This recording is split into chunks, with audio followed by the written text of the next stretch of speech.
Bien, vamos a ver en esta ocasión el tema biotecnología y biomedicina. Estos son los tres puntos principales que veremos el día de hoy. El papel de la biotecnología en el entendimiento de la causa de las enfermedades, el diagnóstico de enfermedades y el tratamiento de las mismas. Esta imagen la pongo como recordatorio, ya la habíamos revisado en alguna ocasión, y es para hacer notar lo siguiente.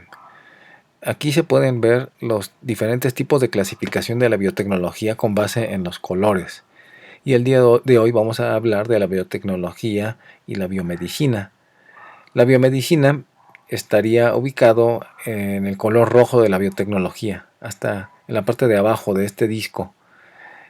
Y bueno, lo hago notar por lo siguiente. Las últimas tres clases estuvieron enfocadas en biotecnología de microorganismos, biotecnología vegetal y biotecnología animal. Estas tres responden a un tipo de clasificación de la biotecnología en cuanto a su estudio con base en los sistemas biológicos para desarrollarla.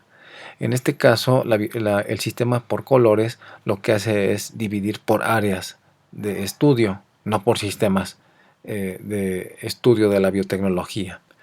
Pero insisto, el día de hoy veríamos lo que correspondería al color rojo de la biotecnología, la biomedicina. Esta es una definición de biomedicina. Es el estudio de los aspectos biológicos de la medicina. Y bueno, aquí qué tiene que ver con la biotecnología. Está en el segundo párrafo. La biotecnología y la biomedicina están estrechamente relacionadas, ya que la biomedicina investiga aspectos biológicos. Por otra parte, la biotecnología hace la aplicación de estos en la tecnología.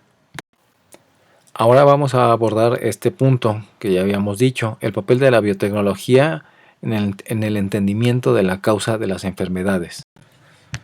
Para entender la causalidad de las enfermedades y apoyándonos en la biotecnología, encontramos que las ventajas de esta área de la ciencia, la biotecnología, permite proporcionar a los científicos las herramientas que necesitan para estudiar enfermedades a nivel molecular, que es en la actualidad una herramienta muy poderosa. A partir de este conocimiento se pueden desarrollar modelos conceptuales, diagnósticos, tratamientos y también sistemas de prevención. Con todo esto de forma integral, se puede entender que la enfermedad es causada por perturbaciones significativas en los sistemas biológicos. Claro, a partir de este conocimiento a nivel molecular, se pueden entender los mecanismos moleculares que participan en el desarrollo de las enfermedades, que en la antigüedad, bueno, esto no se podía hacer antes. Y también se puede entender que para que se genere una enfermedad y para identificarlo, los síntomas se manifiestan porque los componentes críticos del sistema están alterados y deben de corregirse. Bueno, retomando la diapositiva anterior, vamos a verlo de forma integral. El primer paso para entender una enfermedad es catalogar todas las diferencias entre los sistemas de estudio, que pueden ser células o tejidos, y aquí se comparan sanos contra enfermos. Y bueno, esto lo pueden notar ustedes porque ya han llevado esta materia de laboratorio de formación como investigadores, que son los proyectos que ustedes llevan semestralmente, y ahí pueden entender cuando llevan a cabo algún experimento que usan diferentes grupos, este grupo testigo o control, contra el que van a enfrentar los grupos de tratamiento o que están confrontados con alguna alteración, que es la variable que ustedes quieren medir. Básicamente a eso se refiere este primer párrafo, comparar sanos contra enfermos. Y bueno, el siguiente paso es qué les van a medir, dónde van a encontrar las diferencias.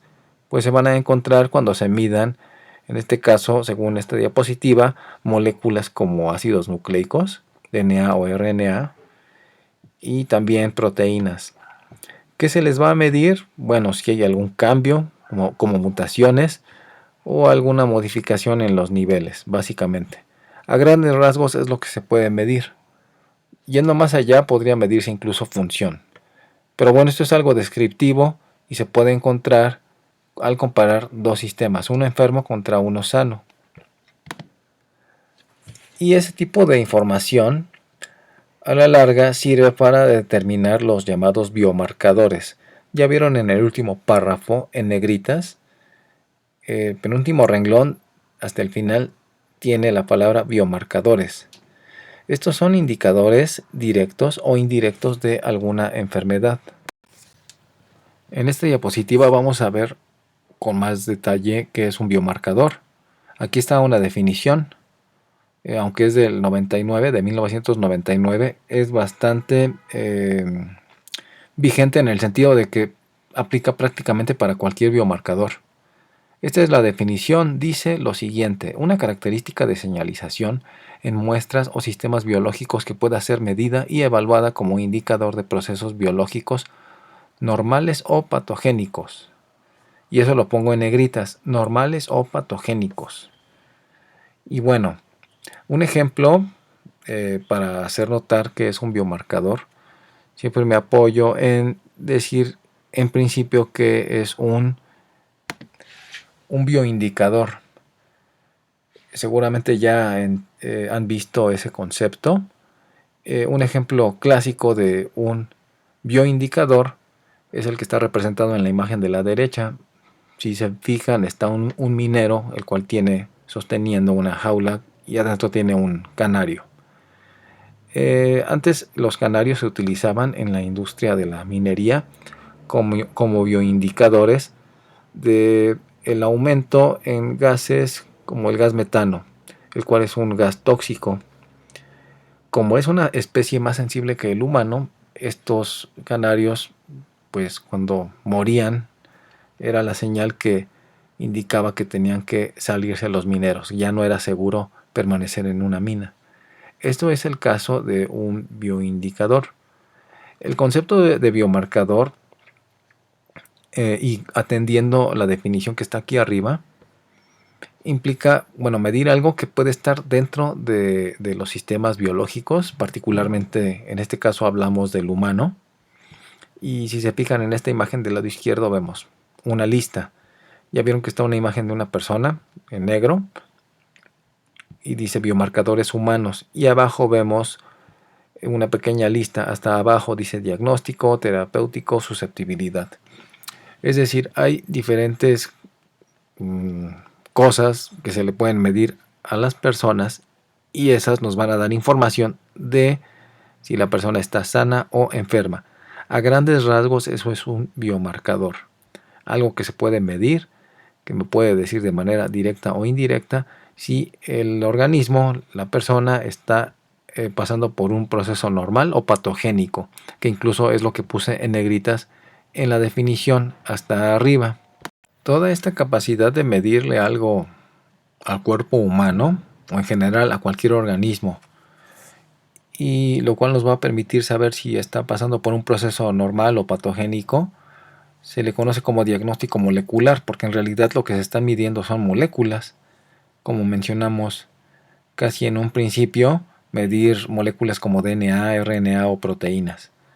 Entonces el concepto de diagnóstico molecular, que pongo en negritas en el primer párrafo, es un término que incluye técnicas de biología molecular a grandes rasgos. Bueno, en el segundo párrafo vemos que el desarrollo de nuevas técnicas de diagnóstico en la medicina tiene su origen en problemas clínicos que requieren resolverse con urgencia y dando un diagnóstico rápido, eficiente y específico, confiable. Con eso se puede lograr la detección temprana de diversas enfermedades. Entonces es todo un gran paso esto del diagnóstico molecular, porque ha permitido de manera rápida, muy rápida, entender potenciales procesos patológicos. Insistiendo con lo que se mide en el caso de este tipo de diagnóstico molecular, bueno, aquí está, dentro de estos tres párrafos, concentrémonos en el tercero. Dice, se mide DNA, RNA o proteínas. Y a ver, ¿quién no está familiarizado con alguna prueba, algún tipo de examen, como un examen general de orina o de sangre? Es muy común el que un médico envíe a su paciente a que se haga este tipo de estudios. y en ellos se puede ver si dentro del organismo está ocurriendo algún problema. Por ejemplo, a través de la orina se pueden liberar ciertas proteínas que son indicadoras de una insuficiencia renal, por ejemplo. En sangre podemos encontrar alguna anomalía como altos niveles en glucosa o colesterol, por ejemplo, lo cual podría indicar que una persona está atravesando un proceso de alteraciones que pueden conducir al desarrollo de diabetes, por ejemplo. O incluso si una persona es diabética, entender o controlar sus niveles, y eso se logra sensando esas moléculas. Como pueden ver, son pruebas con las cuales estamos muy familiarizados, y básicamente en ellas donde se mide, lo que se mide en ellas son moléculas como DNA, RNA o proteínas, sobre todo el último grupo, proteínas. Ahora, entendiendo el dogma central de la biología molecular, donde se sabe que a partir de una molécula de DNA se expresa una de RNA y a partir de ahí una de proteína, pues es la información integral en la cual nos vamos a apoyar para darle un sentido biológico, no limitarnos a algo descriptivo, sino entender que el hecho de que haya una mayor o menor cantidad de alguna de estas moléculas tiene su origen muchas veces en alteraciones en la expresión genética. Que al final eso esté asociado al desarrollo de alguna enfermedad, bueno, eso es algo macro. Pero a nivel molecular, el origen es un mecanismo que muy probablemente está ligado, insisto, a la expresión genética. Bien, existen tres diferentes tipos de biomarcadores y que nos van a dar diferente información. Existen los biomarcadores de susceptibilidad, de exposición y de daño. Los de susceptibilidad son aquellos que nos van a decir si una persona tiene un riesgo a desarrollar una enfermedad. Aquí me apoyo en la película Gattaca. Esta película habla de un personaje el cual, bueno, no les voy a spoilerear la película, pero bueno, se entiende que si es el personaje principal, pues no se iba a morir, ¿verdad? Luego. Entonces el personaje principal cuando es niño, pues le dicen a sus papás que va a morirse a los 30 años. Al final esto no ocurre. Pero a ver, ¿por qué dijeron eso los médicos? Que se iba a morir a esa edad. Lo dijeron porque le analizaron el DNA, básicamente es lo que hacen, y encuentran en este personaje que tiene riesgo a desarrollar enfermedades que implican que se muera a los 30 años, como máximo. Al final supera esa esperanza de vida y continúa la historia. Pero aquí el punto es hacer notar lo siguiente. No por el hecho de tener genes que nos condicionen a desarrollar una enfermedad es que a fuerzas la vamos a desarrollar. ¿Qué quiere decir esto? La enfermedad no es otra cosa que el fenotipo de algo. Y es el resultado, como ustedes saben, fenotipo es la suma de genotipo más ambiente. En este caso, este individuo, este personaje, cuida muchos factores de riesgo y le permiten superar esa esperanza de vida que le habían dado originalmente. Entonces ahí encontramos el primer grupo de biomarcadores, susceptibilidad, que son aquellos que nos van a decir si tenemos el riesgo de desarrollar algo, pero no quiere decir que vamos a desarrollar la enfermedad. El segundo grupo de biomarcadores son los de exposición. Aquí estoy hablando en general toda la diapositiva del problema de diabetes, que es un problema, una enfermedad multifactorial. Aquí un biomarcador de exposición sería el medir la glucosa, por ejemplo. Imaginen que un individuo que le dijeron a usted cuídese porque le puede dar diabetes, porque ya vimos que tiene los factores de susceptibilidad, los biomarcadores de susceptibilidad, y supongamos que omite esa recomendación y come mal y no cumple ciertos hábitos. Pues al pasar del tiempo va a empezar a notarse y un buen día se va a medir la glucosa y va a notar que está altísima. Ahí todavía no implica que haya desarrollado la enfermedad, pero ya quiere decir que ya hay un proceso que potencialmente lo pueden conducir a desarrollar diabetes. Pero bueno, ahí en este caso, el medir la glucosa sería un biomarcador de exposición. Ya hay un proceso, pero no es definitivo. Y el tercer grupo de biomarcadores son los de daño. Supongamos que el individuo hizo caso omiso y no modificó su estilo de vida. Bueno, pues el resultado sería lo que estamos viendo del lado derecho: daño hepático, tejido cardíaco, que ya son síntomas muy avanzados dentro de la diabetes. No quiere decir que sea limitarse a desahuciar a la persona. Esa información también es importante, el medir biomarcadores de daño, porque con base en eso se le dará un tratamiento. Entonces este es un ejemplo integral, la diabetes, desarrollo de diabetes, en donde podemos ver la aplicación de los diferentes biomarcadores. Obviamente que en una etapa muy avanzada, pues ya no tendría mucho sentido medir un biomarcador de susceptibilidad, ya para qué, ¿no? Ya tiene la enfermedad. Entonces, dependiendo del momento en el que se midan, es la información que nos van a dar estos biomarcadores y es el tipo de acción que se va a tomar al respecto. Ahora, los biomarcadores pueden medirse en diferentes áreas de la investigación. Existe la era de las ómicas, seguramente ya han escuchado de esta tendencia en cuanto a la investigación de muchas moléculas, ya sea RNA, DNA o proteína, a nivel masivo. Y aquí es pertinente hablar de dos conceptos de cómo es que se puede medir alguna de estas moléculas en un sistema biológico. Se puede hacer a nivel cuantitativo o a nivel cualitativo. Para entender mejor este concepto de qué es cuantitativo y qué es cualitativo, me apoyé en esta imagen bastante ilustrativa. Imaginen que el objeto de estudio es analizar genes o proteínas que tienen que ver con el desarrollo de cáncer. Bueno, esos en donde los podemos encontrar. Aquí está representado como este cuerpo de agua que vemos abajo. Hay genes o proteínas, pueden ser bien oncogenes o supresores de tumores, y están unos muy conocidos como RXR, BRCA1, BRCA, actina, RAS, Wnt. En la red hay otros. Entonces, el objeto de estudio es analizar esos genes o proteínas que tienen que ver con el proceso de desarrollo de cáncer, ya sea para inhibirlo o para promoverlo. Pero hay dos estrategias, fíjense, hay dos investigadores. El que tiene la caña de pescar representa a los genetistas que lo harían a un nivel, y bioquímicos, que lo harían a un nivel más particular. Ellos evalúan gen por gen, proteína por proteína.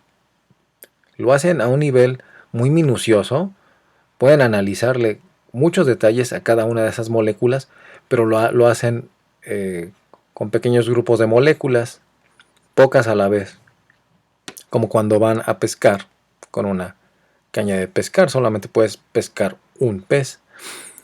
Y en el caso del investigador de la derecha, que tiene una grúa y una red para pescar, él pertenece al departamento de las genómicas y proteómicas.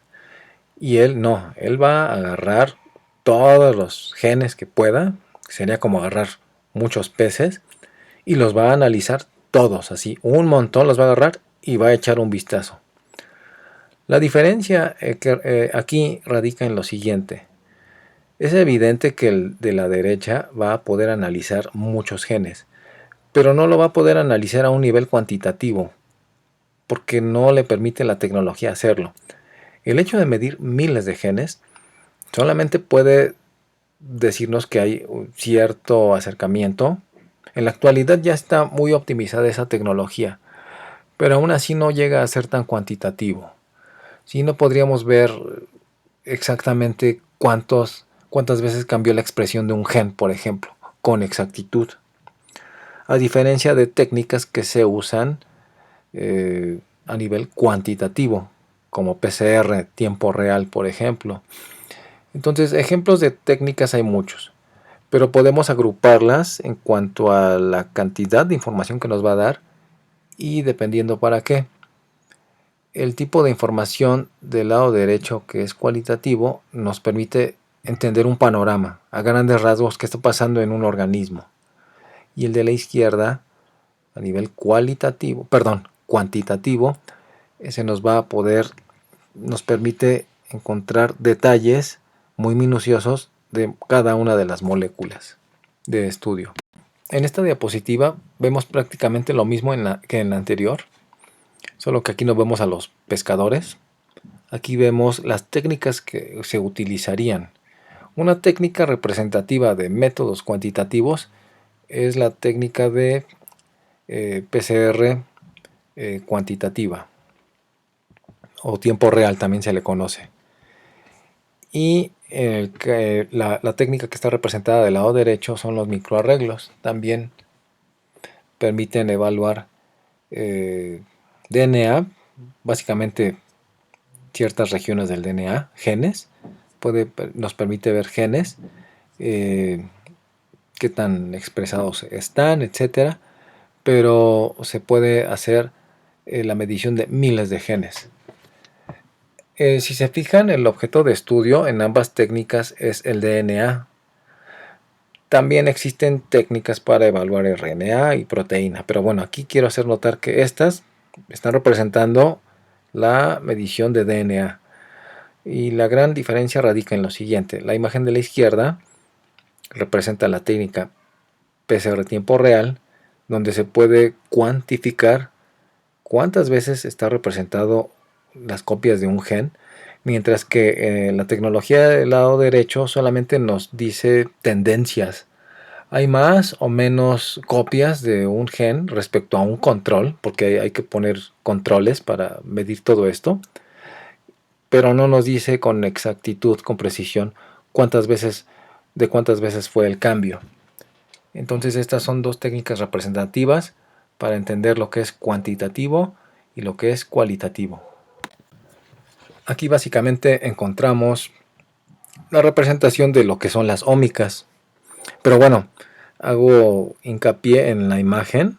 Bueno, este fue del tipo de pues gráficos cómics que salieron a partir de la conclusión del proyecto Genoma Humano, donde ya se tenía todo secuenciado, pero ahora había que armarlo, ¿no? Darle un sentido biológico, determinar cuántos genes funcionales había, etcétera. Entonces fue todo un enorme reto, un hito en la biología molecular, el lograr esto. Ahí están diciendo, están entre científicos discutiendo a ver cómo hacen para armar ese rompecabezas, y uno simplemente se atreve a decir que le parece que encontró una pieza de la esquina, ¿no? Para iniciar a armar algo que se veía bastante complicado. En la actualidad ya existen muchos programas y un gran avance en las técnicas computacionales, pero bueno, no dejó de ser un gran reto. Y del lado derecho encontramos algunas definiciones que tienen que son temas que tienen que ver con las ómicas, diferentes áreas, perdón. Está el área de arriba hacia abajo, todas las palabras que están en negro, los prefijos en negro y que al final termina en oma, de ómicas, en rojo. Tenemos de arriba hacia abajo el área de las genómica, exómica, epigenómica, transcriptómica, metabolómica y proteómica. Entonces son las áreas en las cuales estas técnicas ómicas permiten evaluar literal miles de genes, miles de proteínas, miles de productos asociados a todo esto que estamos viendo aquí subdividido en áreas, y que nos permite echar un vistazo de lo que puede estar ocurriendo en un sistema biológico y que son el resultado de alteraciones en expresión genética a grandes rasgos. Esta diapositiva la pongo como una mini guía para entender qué es lo que miden las técnicas ómicas. Abajo las ubico, fíjense. Está la genómica, transcriptómica, proteómica y metabolómica. La genómica mide el DNA. Fíjense, arriba están las moléculas que son susceptibles de ser medidas por cada una de las técnicas ómicas que pongo abajo. El DNA se mide a través de genómica. El RNA con transcriptómica. En este caso, bueno, transcriptómica siempre y cuando el RNA que se esté evaluando es RNA mensajero, porque hay muchos otros tipos de RNA. Si es mensajero, entonces sí se usa la transcriptómica, por transcripción, obviamente. Entonces, para medir DNA y RNA en este caso, se utilizaron microarreglos. Para el caso de la proteína, muchas veces se usa una técnica que es la de geles de doble dimensión, donde se separan proteínas de acuerdo a carga y tamaño. Y el resultado son estos puntitos negros que estamos viendo aquí. Cada puntito negro dentro del rectángulo gris que estamos viendo ahí, que es un gel de poliacrilamida, es una proteína. Cada puntito es una proteína. Y al final vemos los metabolitos. Esas moléculas que son el resultado de la actividad de alguna proteína se pueden medir mediante metabolómica. Y ahí ya prácticamente es determinar la función que está teniendo una proteína. Voy a dar un pequeño ejemplo sobre una proteína que tiene que ver con cáncer de mama para integrar estas técnicas de estudio de estas moléculas. Existe una proteína que se conoce como receptor para estrógenos alfa. El nombre sintetizado está en el ángulo superior izquierdo de esta diapositiva, ER-alfa. Esta proteína es muy importante en el desarrollo de cáncer de mama porque si bien es cierto que que en diferentes etapas de desarrollo es importante, es necesaria, llega a ser un problema cuando una mujer es adulta, porque se vuelve como el malo del cuento. Una proteína que era necesaria, ahora no solo ya se puede prescindir un poco de ella, sino que se vuelve el malo del cuento porque promueve proliferación celular descontrolada, que es un factor más que conduce al desarrollo de cáncer.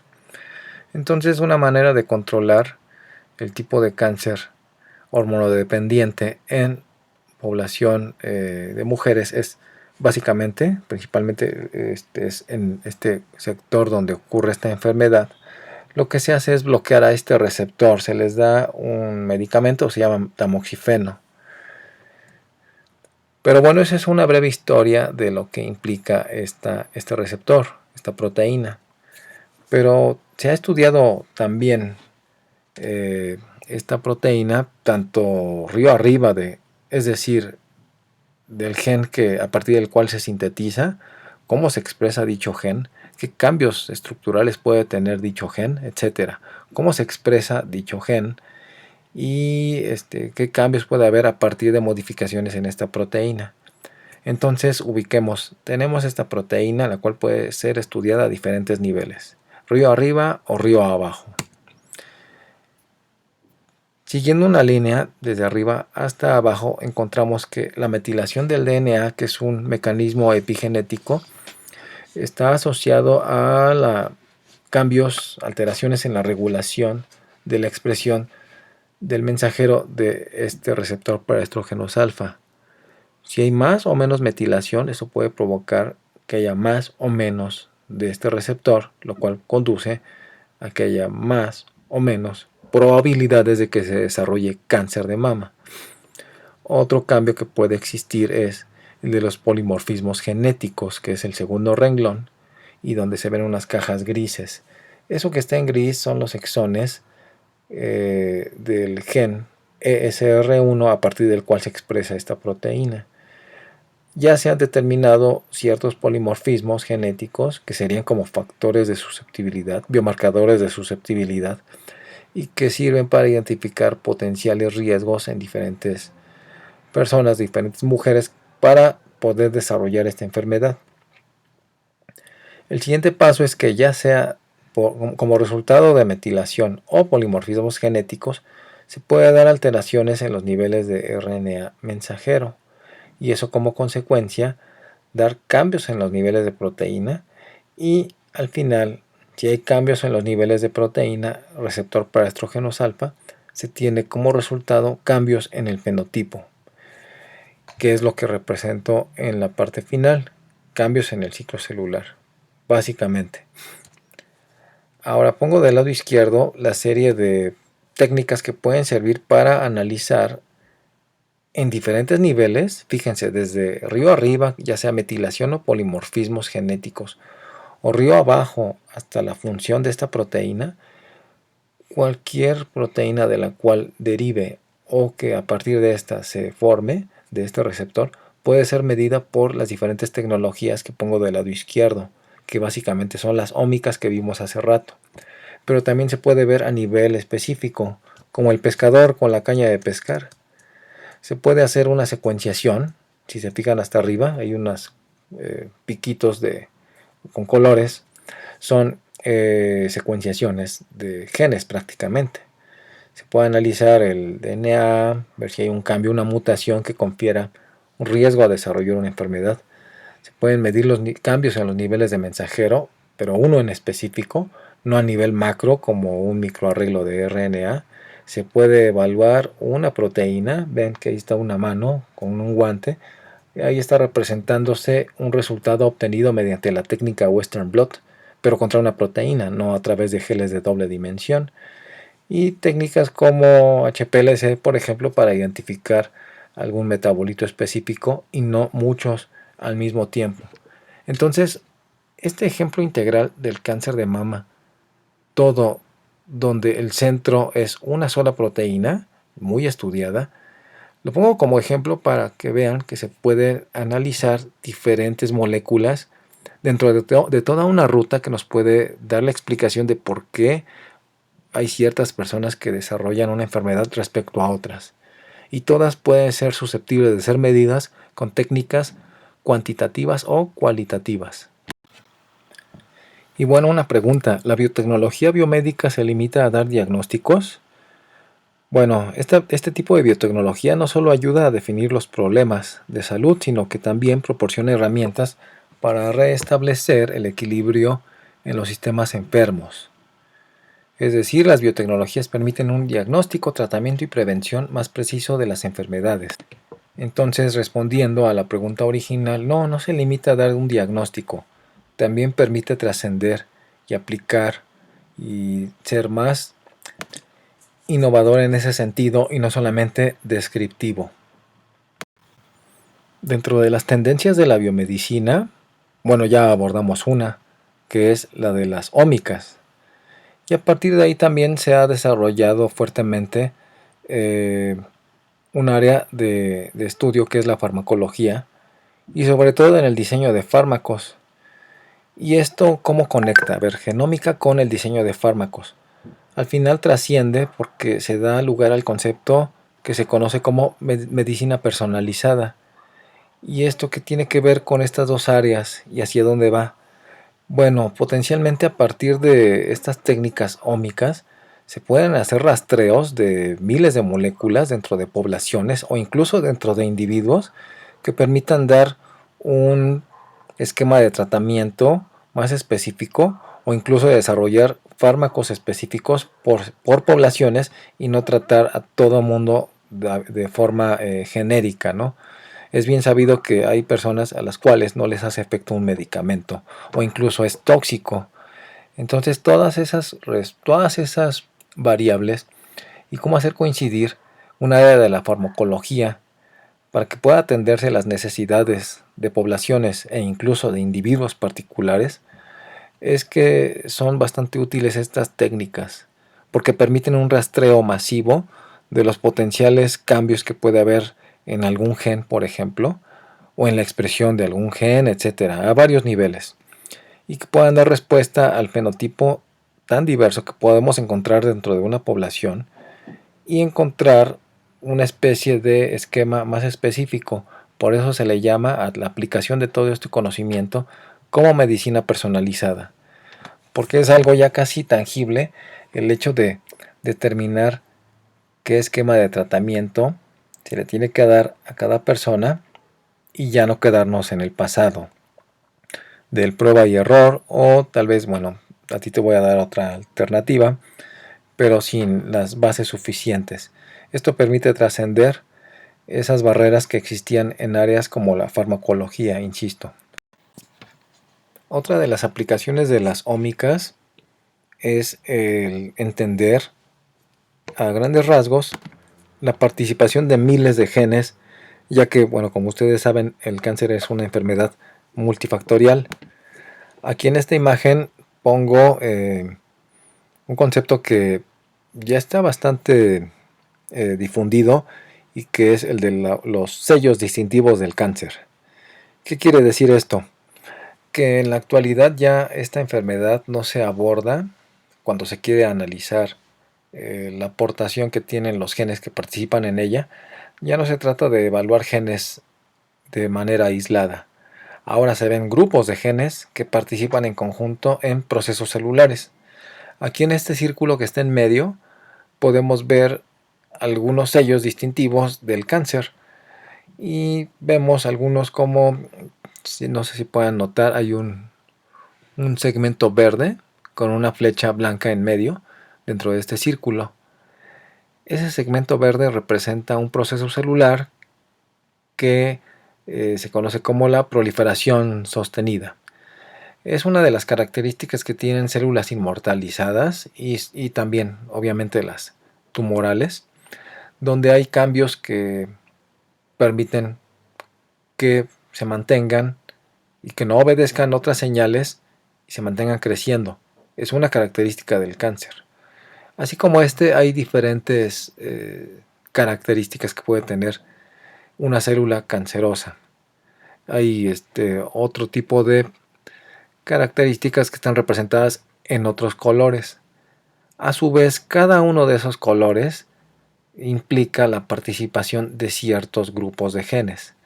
Bueno, entonces, la tecnología de la cual hemos estado hablando, las ómicas, ha permitido tener un gran avance en ese sentido, porque se pueden analizar muchos genes al mismo tiempo y después durante el análisis se puede hacer la determinación para decir, este grupo de genes participa en proliferación celular, en evasión de muerte celular, en angiogénesis, por ejemplo, etcétera. Hay diferentes características que dependen de diferentes grupos de genes.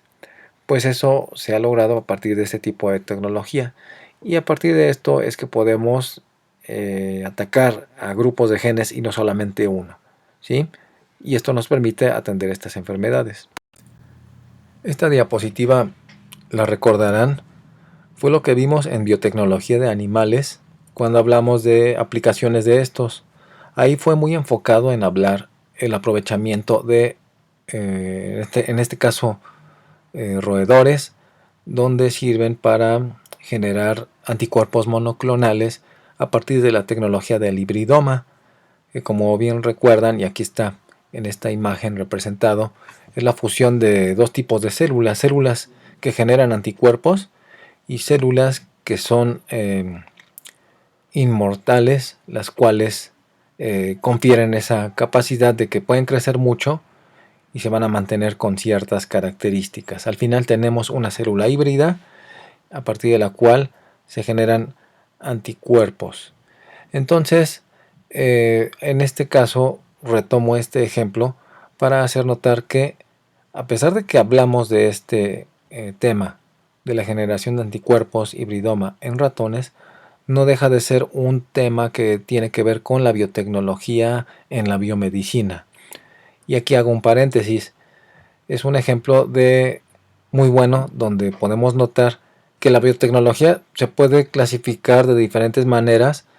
Dos de las más recurrentes es a partir del sistema biológico que se utiliza. En este caso, podríamos decir que estamos hablando de biotecnología animal, pero también del área en la cual se va a aplicar. En este caso, en el tema de esta clase estamos hablando de biotecnología en la biomedicina, que es la biotecnología roja. Aquí coinciden entonces dos grandes áreas, biotecnología animal y biotecnología roja. Pero bueno, concretamente, ¿qué tiene que ver con la biotecnología roja? Pues nada más y nada menos que a través de la generación de anticuerpos se puede aprovechar este recurso para tratamientos de enfermedades, por ejemplo, el cáncer, para variar el cáncer, donde ya se sabe que para su tratamiento se pueden utilizar ciertos recursos, ciertos tratamientos como la inmunoterapia, que se caracteriza, bueno, además de que es una de las formas más caras de eh, atender esta enfermedad, implica todo esto que estamos viendo aquí. Este es un ejemplo similar a lo que mencioné hace un momento, pero en la diapositiva anterior fue enfocado a desarrollar anticuerpos monoclonales, pero la constante es que también se va a hablar de la biotecnología de animales y en este caso aplicada a la biomedicina. Este ejemplo, lo recordarán, implica el desarrollo de potenciales órganos a partir de cerdos, los cuales tienen una modificación. Son cerdos transgénicos, los cuales tienen la capacidad de desarrollar un riñón, el cual tiene receptores de superficie celular, los cuales pueden ser compatibles con el sistema inmunológico del humano. Es decir, que en el momento en el que pudieran ser trasplantados estos órganos, particularmente el riñón, en un humano, este no sufriría un rechazo, lo cual atendería a una necesidad de trasplantes, porque como ustedes bien saben, un trasplante de riñón implica toda una serie de procesos, desde seleccionar al donador, y uno muy fuerte de los procesos es que además haya compatibilidad inmunológica, que es muchas veces parte de la falta de éxito en este tipo de procedimientos quirúrgicos. Entonces, nuevamente, biotecnología animal aplicada en el caso de la biomedicina coinciden. Sistema biológico animal en un área de la biotecnología roja o la biomedicina, como lo estamos abordando aquí. Otra área, o bueno, dos grandes áreas que se desprenden de la biomedicina son la toxicología y farmacología. Estas dos coinciden mucho, ya que se abordan muchas veces rutas de distribución de un fármaco o un tóxico, dependiendo del área.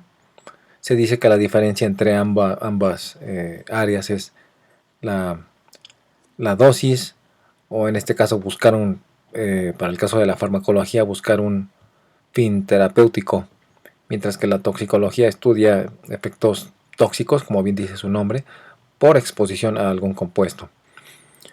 Pero en suma son áreas que tienen que ver con el humano, cómo es que puede una sustancia ejercer un efecto terapéutico o tóxico.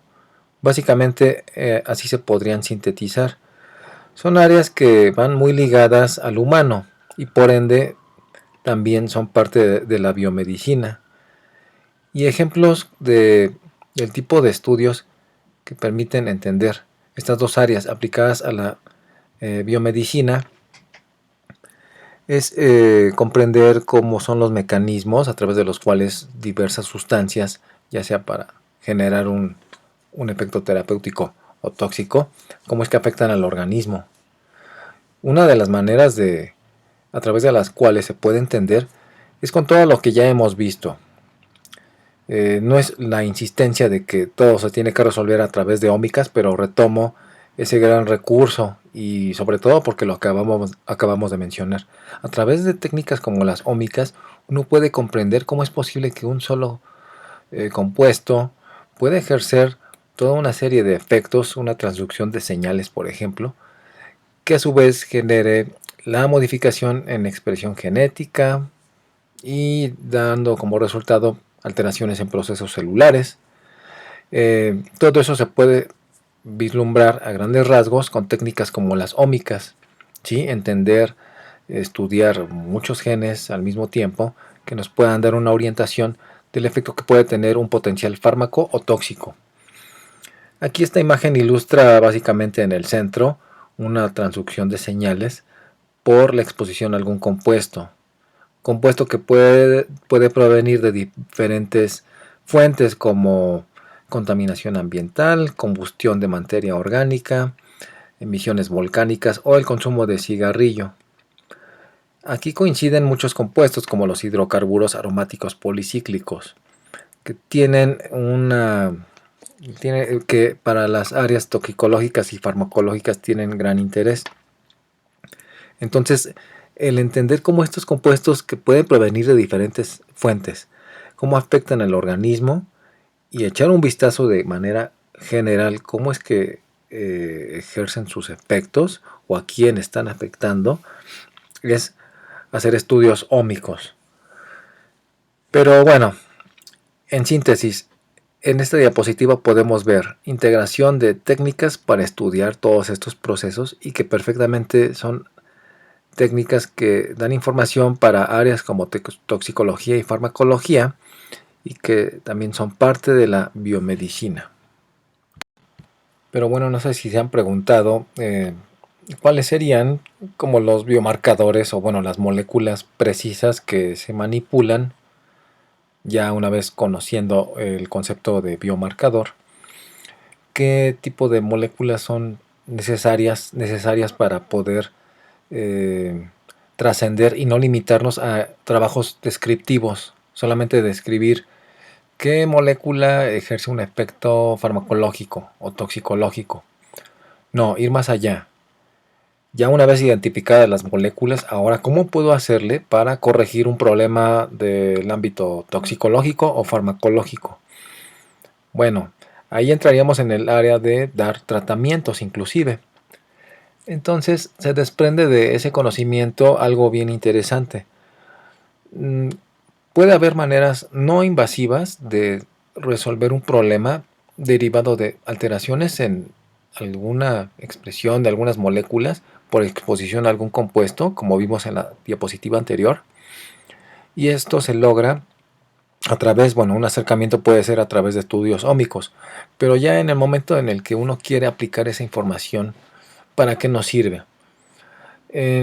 Para el área de toxicología y farmacología es muy conocido el hecho de que muchos procesos de este orden, insisto, farmacológicos o toxicológicos, dependen de la activación o inactivación de algún receptor. En este caso les voy a hablar de uno que es muy conocido, que se conoce como AHR, cuya fórmula, bueno, cuya estructura estaría representada en la imagen que está en el cuadro color negro. Este receptor AHR, que no lo dije en la diapositiva anterior, ese receptor estaba justo en medio de la imagen, el cuadro negro grandote que vimos en la diapositiva anterior, y es el que al receptor al cual se le unían estos compuestos que derivaban de emisiones volcánicas, combustión de materia orgánica y el humo del cigarro. Bueno, este HR en la actualidad ya se tiene mucha información sobre este receptor y se puede considerar como un switch molecular. De hecho, aquí pongo esta imagen. AHR igual a un switch molecular que puedes prender o apagar. Esto es posible por el hecho de que esta misma molécula, el AHR, que es un receptor nuclear, puede unirse a diferentes ligandos. Un ligando es una molécula o un compuesto que se une a una región específica dentro de una proteína. Entonces, existen diferentes ligandos para el AHR. Uno es el indol 3-carbinol, que aquí acabo de mostrarles su estructura, está en el ángulo inferior izquierdo. Hay otro ligando para el AHR que es el resveratrol. Estos provienen de diferentes fuentes. El indol 3-carbinol es una fitohormona que se encuentra en el brócoli, ahí podemos encontrarlo. Y el resveratrol se encuentra en la uva. Y bueno, aquí les pongo una copa de vino. Este producto que proviene de las uvas contiene resveratrol. El indol 3-carbinol es un tipo de compuesto que provoca un aumento en la expresión, en la activación del AHR, ¿sí? Y en el caso del resveratrol es un compuesto que inhibe al AHR, es un antagonista, porque un ligando puede ser agonista o antagonista. De hecho, seguramente han escuchado que el resveratrol, este compuesto que está en el vino, tiene propiedades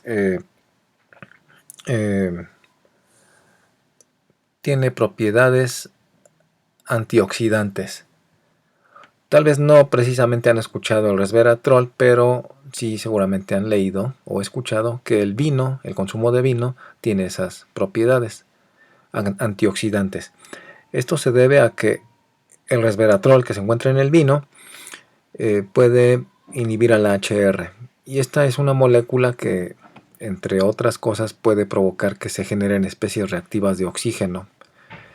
Entonces aquí tenemos un panorama general de lo que puede ser un tratamiento potencial que pudiera evitar alguna enfermedad derivada de la generación de especies reactivas de oxígeno. Un ejemplo icónico es el desarrollo de cáncer. El cáncer, una de las fuentes de cáncer, uno de los factores que puede promover el cáncer es que se generen especies reactivas de oxígeno en el organismo. Esto puede provocar daños en el DNA y a la larga desarrollarse mutaciones. A partir de estas, una célula tumoral. Entonces, este HR se puede ver como un modelo de molécula que al ser manipulado con agonistas o antagonistas nos puede dar un resultado dependiendo cuál es el objetivo final que queremos. Entonces aquí quiero hacer coincidir lo que ya hemos venido manejando para el área de la biomedicina. Sí, hay áreas como toxicología, farmacología, pero están muy ligadas a la biomedicina. Todo el conocimiento que se tiene en estas áreas se puede aplicar, en este caso para algo concreto como dar alguna terapia. Porque si se sabe que productos o compuestos que vienen en productos como el vino, en este caso resveratrol, pueden generar esa modulación de factores, los cuales pueden tener como resultado un desajuste en la homeostasis celular y potencial desarrollo de enfermedades como el cáncer, pues se puede aplicar toda esa información para dar un tratamiento. Entonces estamos viendo de forma integral todo el potencial que tiene todo el estudio en diferentes áreas a partir de constantes como estudiar ciertas moléculas que son biomarcadores, independientemente si se va a hacer a través de técnicas masivas como las ómicas o más específicas como técnicas genéticas contra proteínas o genes específicos. En esta diapositiva les voy a hablar sobre un área de la biomedicina que implica hablar de regulación genética. Para esto me voy a apoyar en la imagen de abajo. Fíjense, según esta imagen, la última palabra aquí dice fenotipo. El fenotipo es el resultado de todo lo que está atrás. Factores genéticos, ahí tenemos a un individuo, su DNA con algunos puntos rojos que señalan algunos genes o regiones de genes que están alterados y que eso confiere una susceptibilidad. Ya vimos biomarcadores de susceptibilidad. Esto combinado a un ambiente que sería toda esta lista de colores, ya vieron, carcinógenos, ejercicio, estrés, dieta, tabaco, infecciones, inflamación, serían como factores ambientales que sumados a una susceptibilidad que tiene un individuo puede darnos lugar a un específico tipo de fenotipo. Pero a esto hay que agregar otro tipo de mecanismos que no se consideran con insistencia. Vamos a hablar de la epigenética. Hay tres mecanismos moleculares demostrados hasta el momento, epigenéticos, y que son los encargados de permitir que se prendan o se apaguen los genes. Podemos verlo de esa manera. Básicamente hay dos que ocurren adentro del núcleo, hablando de células eucariotas, y que son la metilación del DNA y la estructura de los nucleosomas, el superempaquetamiento del DNA. El primero implica modificaciones, agregar grupos metilo en los promotores, lo cual va a impedir que se pegue un factor transcripcional, por ejemplo. Entonces tendría que quitarse esos grupos metilo para que se pueda transcribir un gen. En el caso de los nucleosomas, bueno, recordemos, es una estructura conformada por proteínas, las histonas, con DNA. Ese superempaquetamiento va a evitar que se transcriba un gen. Entonces es otro mecanismo que regula que se prenda o se apague un gen. Para que se prenda se tendría que deshacer esa formación entre histonas y DNA. Eso permite que acceda a la maquinaria de replicación o transcripcional y esto con lo que conlleva, ¿no? Que se genere una copia de DNA o que se genere un RNA mensajero. Bueno, el punto es que estos dos mecanismos ocurren en el núcleo, pero hay un tercero y que sucede afuera del núcleo, en el citoplasma. Es la participación de los miRNAs, los microRNAs. Estos lo que hacen es, una vez que el RNA mensajero sale del núcleo, se va a unir al RNA mensajero. Hay una hibridación entre el RNA mensajero y el miRNA, y si se da esa unión, esto va a impedir que sea reconocido el mensajero por los ribosomas. Y es más, esto promueve que se degrade el RNA mensajero, entonces no hay traducción. Es como un mecanismo posterior, ya es post-transcripcional, que va a evitar que se sintetice. Esto más o menos lo vimos en la clase pasada de biotecnología de animales, que es algo que ocurre en los organismos knockdown, donde no se afecta a nivel genético, sino que lo que se hace es abatir los niveles de RNA mensajero a pesar de que se hayan formado, y se va a evitar que se exprese una proteína. Entonces toda esta información nos sirve para comprender más dentro de las áreas que implican regulación en la expresión genética, y que es fundamental para entender enfermedades multifactoriales y que son propias y que son un área de estudio importante en el caso de la biomedicina. Viéndolo de forma integral, pues esto aplica para prácticamente cualquier enfermedad, la que ustedes me digan. Y bueno, incluso puede trascender especies, ¿no?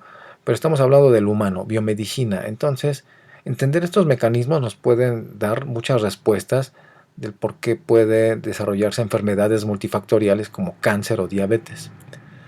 Ahora, esto también, al igual que lo que vimos en farmacología, toxicología, esta información también es útil porque no solamente es limitarnos a describir cuál es el mecanismo por el cual se desarrolla una potencial enfermedad, sino además darle tratamiento.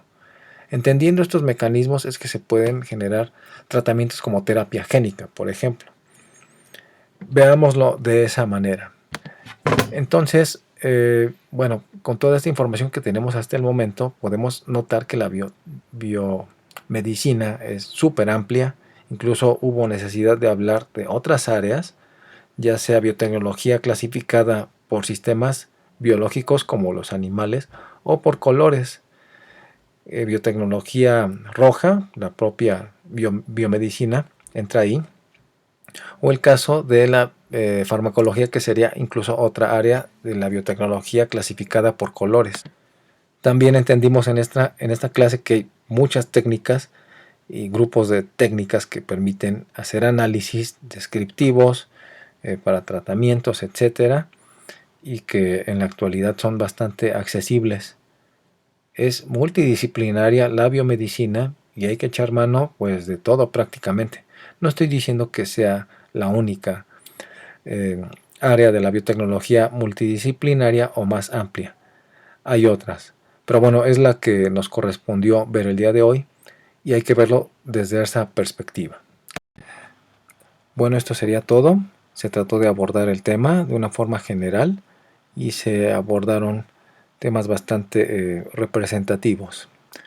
Seguimos en contacto. Saludos.